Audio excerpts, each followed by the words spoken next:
नमस्कार दोस्तों, स्वागत है आपका आपके अपने YouTube चैनल में। और मैं आज आपके लिए लेकर आया हूँ अनदर वीडियो।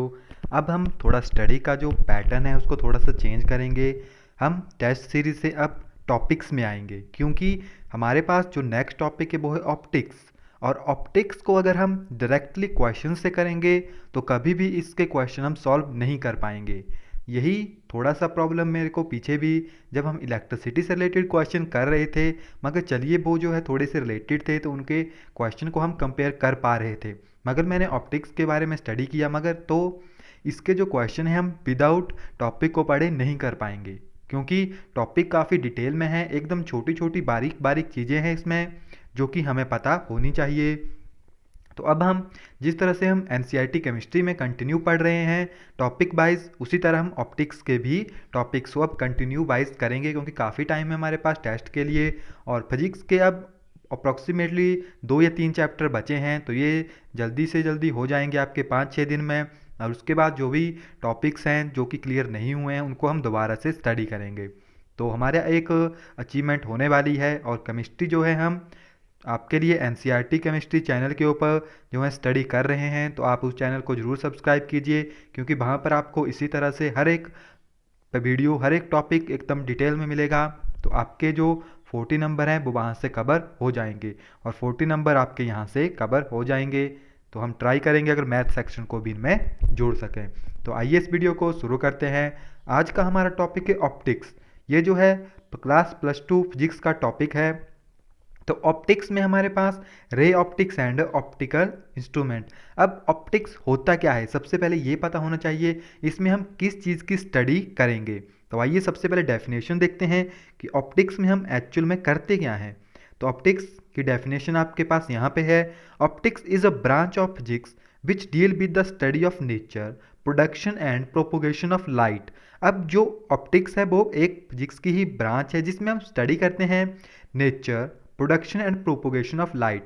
जो हमारे पास लाइट है उसका नेचर हम स्टडी करते हैं, उसकी प्रोडक्शन की वो कहाँ से आई है उसके बारे में स्टडी करते हैं, एंड उसकी प्रोपोगेशन कि डिफरेंट मीडियम में डिफरेंट कंडीशन में लाइट किस तरह से वेरी करती है। क्योंकि हमने देखा है कि जब हम पहले पढ़ते थे तो हमने ग्रेविटेशन के बारे में पढ़ा, जो हमारे पास मैकेनिक्स है, यानी जो नॉर्मल से टर्म्स हमारे पास चारों तरफ होती है, तो उसके बारे में हमने पढ़ा। उसके बाद हमने इलेक्ट्रिसिटी के बारे में पढ़ा, मैग्नेटिक फील्ड के बारे में पढ़ा, मैग्नेटिज्म के बारे में पढ़ा। तो अब नेक्स्ट ब्रांच है हमारे पास ऑप्टिक्स, यानी लाइट, कि लाइट का जो फिनोमेना है इन टर्म ऑफ फिजिक्स तो वो हमारे पास किस तरह से वेरी करता है। तो ऑप्टिक्स जो है आपके पास लाइट की प्रॉपर्टी है। Optics is divided into 2 classes. अब जो ऑप्टिक्स है उसे 2 क्लासेस में बांटा गया है। फर्स्ट है आपके पास रे ऑप्टिक्स और geometrical optics and wave optics and physical optics. हमारे पास इसे 2 पार्ट में डिवाइड किया गया है। फर्स्ट इज रे ऑप्टिक्स, जिसे हम ज्योमेट्रिकल ऑप्टिक्स कहते हैं, यानी on the basis of geometry. Geometry में आपके पास एंगल बनते हैं, जहाँ पे कोई भी टर्म एंगल फॉर्म कर रही है उसके बारे में स्टडी करेंगे। नेक्स्ट है हमारे पास वेव ऑप्टिक्स। वेव ऑप्टिक्स यानी जो उसकी प्रॉपर्टीज़ है कि लाइट किस तरह वेरी कर रही है, क्या उसका वेव नेचर है, क्या वो ट्रांसवर्सल है, क्या वो लॉन्गिट्यूडनल है, या वो हमारे पास स्मॉल पैकेट्स में वेरी करती है, तो उसके बारे में हम पढ़ेंगे। अब यहाँ पे इस जो भी ये चैप्टर है हमारे पास उसके बारे में यहाँ दिया गया है। In this chapter we shall discuss the ray optics. Ray optics is based on the rectilinear propagation of light and deals with reflection of light, refraction of light and the formation of image by mirror image, prism and lenses. तो यहाँ पर हम पढ़ेंगे light की properties, जो reflection है, refraction है, formation of images है, और 3 टर्म में हम पढ़ेंगे मिरर में, प्रिज्म में और लेंसेज में। तो 3 पार्ट में हम इनको पढ़ेंगे। तो सबसे पहले बात आती है introduction. What is light, right the significance of light, define ray of light and beam of light. तो नॉर्मल कॉमन सी टर्म है, इनको हम जल्दी से जल्दी कवर करते हैं। तो आइए शुरू करते हैं। The visual part of electromagnetic spectra consist of various colour और wavelength range about 400 nanometre to 460 nanometre is called light. अब जो विजुअल रीजन में लाइट आती है उसे हम कहते हैं लाइट, कि जो विजुअल रीजन में है जिसे हम देख सकते हैं।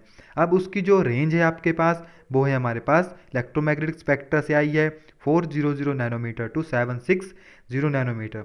और वो कौन कौन सी हमारे पास, वो है हमारे पास विबग्योर। आपने रेनबो देखा होगा, तो रेनबो में किस तरह से कलर होते हैं। हमारे पास जो नॉर्मल लाइट होती है उसे हम वाइट लाइट कहते हैं, मगर जब ये वाइट लाइट किसी प्रिज्म में से, किसी मीडियम में से पास होती है, उसकी अगर डिफ्रैक्शन होगी, उसमें रिफ्लेक्शन होगी, उसकी रिफ्रैक्शन होगी, तो वो चेंज होती है डिफरेंट डिफरेंट कलर में। जैसे हमारे पास यहाँ पे है विबग्योर, तो यही हमारे पास पैटर्न है जिसमें वो स्कैटर होगी। इसको आप याद रख सकते हैं। विबग्योर में ये सिंपल टर्म है कि जो रेनबो के कलर हैं, इनसे आप इनकी वेवलेंथ निकाल सकते हैं, फ्रिक्वेंसी निकाल सकते हैं, आप इनकी डिफ्लेक्शन निकाल सकते हैं कि किसका एंगल ज़्यादा होगा। जिसकी वेवलेंथ ज़्यादा होती है उसकी फ्रिक्वेंसी कम होती है। तो हमारे पास जो आर है यानी रेड कलर है, उसकी वेवलेंथ काफ़ी ज़्यादा होगी, हम इसको दूर से देख सकते हैं। और वायलेट जो उसकी वेवलेंथ कम होगी। तो अगर इसकी फ्रिक्वेंसी देखेंगे तो रेड की कम होगी और वेवलेंथ की फ्रिक्वेंसी ज़्यादा होगी, सॉरी वायलेट कलर की। इसी तरह से एंगल डिफ्लेक्शन हो गई, तो हमारे पास जो रेड कलर है वो कम डिफ्लेक्ट होता है एज़ कम्पेयर टू वायलेट। तो ये टर्म कुछ इस टाइप में आपके पास है।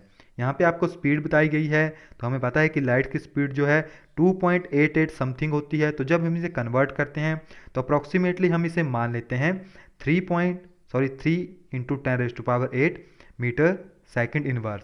तो हम इन्हें ये मान लेते हैं। True nature of light is a mystery even days.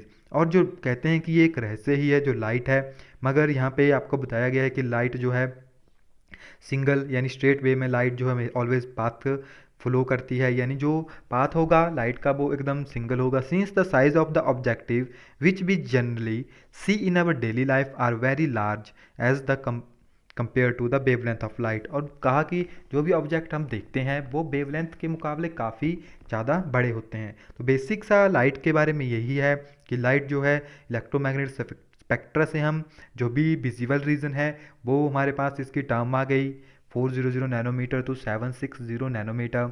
उसमें कौन कौन से कलर किस तरह से स्कैटर होते हैं, लाइट की स्पीड क्या होती है। अब नेक्स्ट टर्म आ जाएगी हमारे पास रिफ्लेक्शन। अब बढ़ते हैं हम अपने टॉपिक्स की तरफ। तो फर्स्ट टॉपिक हमारे पास आता है रिफ्लेक्शन, कि एक्चुअल में रिफ्लेक्शन होता क्या है, किस तरह से ये होता है। हमारे पास रिफ्लेक्शन में दो रूल्स आते हैं।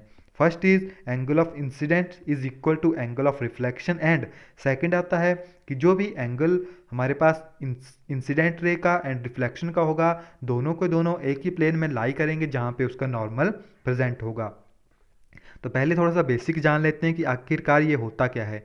Phenomena of bouncing back of light in the same medium when the light falls on the surface is known as reflection. तो मान लीजिए हमारे पास कोई सरफेस है, मिरर है, अब इसके ऊपर पॉलिश होगा, चाहे सिल्वर पॉलिश हो चाहे कोई भी। जब इसके ऊपर कोई लाइट स्ट्राइक करेगी इसे हम कहते हैं इंसिडेंट लाइट, और जो रिफ्लेक्ट होगी उसे कहेंगे हम रिफ्लेक्टेड रे। और जो इसके ऊपर एकदम 90 डिग्री के बीच में एंगल होगा वो होता है आपके पास नॉर्मल, जिसे आप एन के साथ रिप्रेजेंट करेंगे। जो आपके पास इंसिडेंट रे होती है उसे आप आर आई के साथ रिप्रेजेंट कर सकते हैं। जो आपके पास रिफ्लेक्टेड होती है उसे आर आर के साथ रिप्रेजेंट कर सकते हैं। जो यहाँ पे एंगल बनेगा वो आपके पास आई, और यहाँ पे angle small R, angle of reflection and angle of incidence. अब फर्स्ट लॉ आता है हमारे पास कि angle of reflection is always equal to angle of incidence, या angle of incidence is always equal to angle of reflection. तो first law हमारे पास बनता है angle I is equal to angle R. ये हमारे पास यहाँ पे फर्स्ट लॉ इसका बन जाएगा। ओके, तो ये हमारे पास फर्स्ट लॉ हो गया। यहाँ पे थोड़ी सी टर्म दी गई है आपके पास, नॉर्मल क्या होता है, एंगल ऑफ इंसिडेंट क्या होता है, एंगल ऑफ रिफ्लेक्शन क्या होता है, और glancing angle, angle between the reflecting angle and the incident angle. अब जो टोटल एंगल इन दोनों के बीच में यहाँ पे हो गया उसे कहा गया इनका glancing angle. Okay, first law आ गया आपके पास, लॉ ऑफ रिफ्लेक्शन। तो angle of incidence is always equal to angle of reflection. काफ़ी टाइम ये क्वेश्चन पूछा जा सकता है आपके पास, क्योंकि यहाँ पर आपके पास एंगल आ जाएगा कि अगर एंगल ऑफ रिफ्लेक्शन आपको गिवन है 30 डिग्री है तो उसका एंगल ऑफ रिफ्लेक्शन कितना होगा, सॉरी एंगल ऑफ इंसिडेंट, तो एंगल ऑफ रिफ्लेक्शन कितना होगा वो भी आपके पास 30 डिग्री होगा। इस तरह से आप इसको याद रख सकते हैं। सेकंड लॉ है द इंसिडेंट रे, जो आपके पास इंसिडेंट रे है, and the reflected ray and the normal reflected surface lie in the same plane. अगर आप देखोगे तो सारा का सारा एक ही प्लेन में प्रेजेंट है, तो यही बात ये आपके पास शो कर रहा है। और आपके पास एक नोट है यहाँ पे, law of reflection are obey by plane as well as curved reflected surface reflected of the light from the curved reflecting surface is shown in figure. अब ये बोल रहा है कि अगर आपके पास कोई लेंस है, जिस तरह आपके पास ये लेंसेज मान लीजिए कोई भी कनकेव एंड कन्वेक्स, तो यहाँ पे अगर आप देखोगे तो ये जो है आपके पास normal, incident ray and reflected ray all are present in same plane, और वही एंगल ये फॉर्म करेंगे। अगर आपके पास मिरर है, लेंस है, तभी ये फॉर्म होगा। अगर आपके पास थोड़ा सा वहाँ पे हडल्स आ गए कि मान लीजिए नॉन यूनिफॉर्म सरफेस है आपके पास, तो वहाँ पे थोड़ा सा डिफरेंट हो जाएगा। नेक्स्ट, यहाँ पे आपके पास ये टर्म दी गई है कि जो स्पीड ऑफ लाइट है वो एक्चुअल में 2.99792458 इंटू 10⁻⁴ मीटर सेकेंड इनवर्स है, तो अप्रॉक्सीमेटली वो आपके पास 3 इंटू 10⁸ बनती है।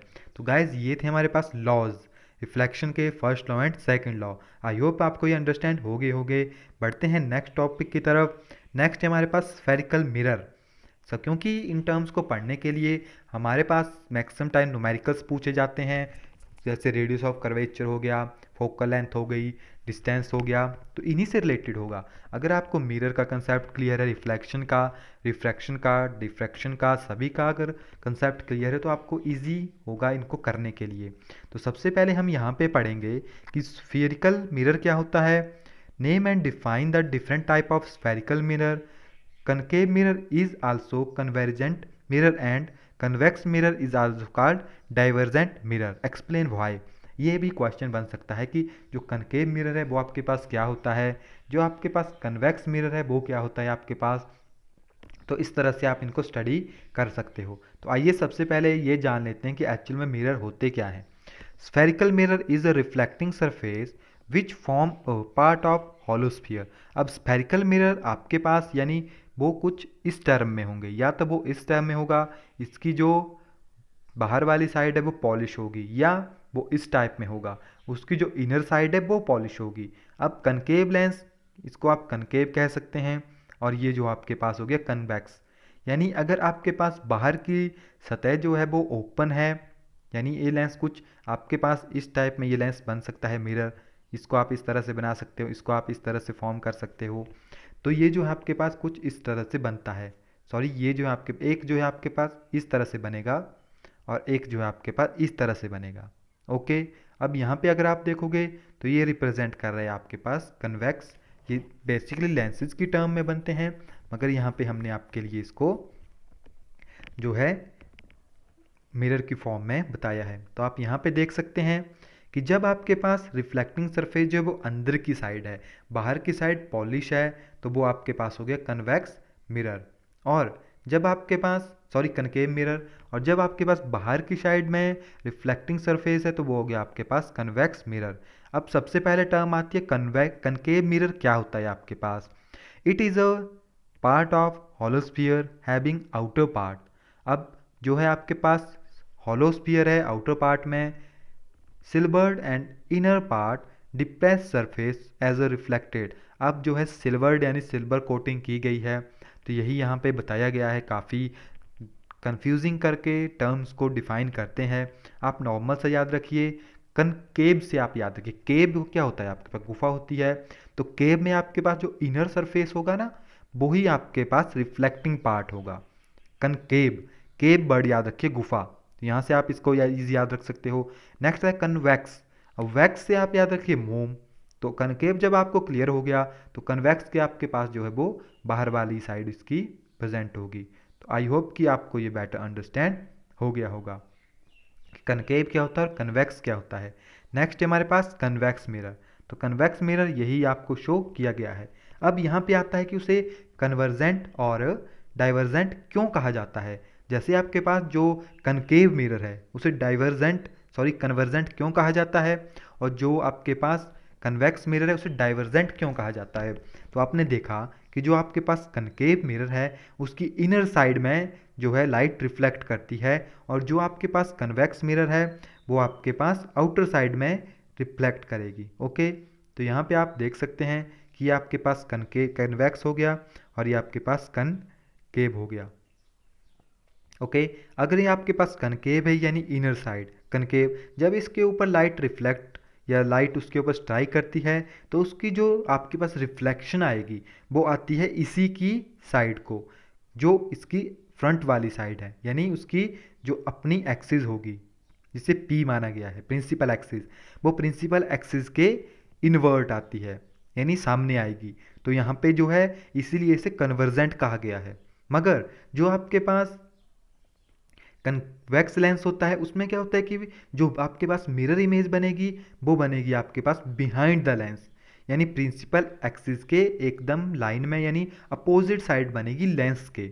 तो ये आपके पास यहाँ पे बनती है क्योंकि ये लाइट को बैक साइड को रिफ्लेक्ट करता है। तो यहाँ पे आ गया, तो यहाँ पे जो है आपके पास इमेज बनेगी, इसीलिए इसे आपके पास डाइवर्जेंट कहा गया है, क्योंकि जो पीछे बनेगी बिहाइंड और यहाँ पे आपके फ्रंट में बनेगी तो इसे कन्वर्जेंट कहा गया है। तो आई होप कि आपको ये क्लियर हो गया होगा। तो गाइज इस वीडियो में इतना ही है। आई होप आपको ये कंसेप्ट क्लियर हो गए होंगे। हमने आज पढ़ा ऑप्टिक्स क्या होती है, रिफ्लेक्शन क्या होता है और स्फेरिकल मिरर क्या होता है। स्फेरिकल मिरर के अंदर हमारे पास दो टर्म्स आती है, कनकेव एंड कन्वेक्स। हम डिटेल में इसीलिए पढ़ रहे हैं क्योंकि ऑप्टिक्स को काफ़ी डिफिकल्ट माना गया है in term of physics. Physics की जो सबसे कठिन टर्म है वो है ऑप्टिक्स, इसीलिए हम ऑप्टिक्स को एकदम डिटेल में पढ़ेंगे। तो आई होप आपको वीडियो अच्छी लगी होगी। आप हमारे दूसरे चैनल को जरूर सब्सक्राइब कीजिए, NCERT केमिस्ट्री। उसका लिंक हम आपको डिस्क्रिप्शन में दे देंगे, आप वहाँ से जाकर चैनल को सब्सक्राइब कर सकते हैं या आप सर्च करके भी चैनल को ढूंढ सकते हैं। यहाँ पे हमारे एक टॉपिक आपके लिए डिटेल में स्टडी करेंगे। तो आई होप आपको कोई भी शिकायत का मौका नहीं मिलेगा। तो मिलते हैं नेक्स्ट वीडियो में, तब तक के लिए thank you, have a nice day.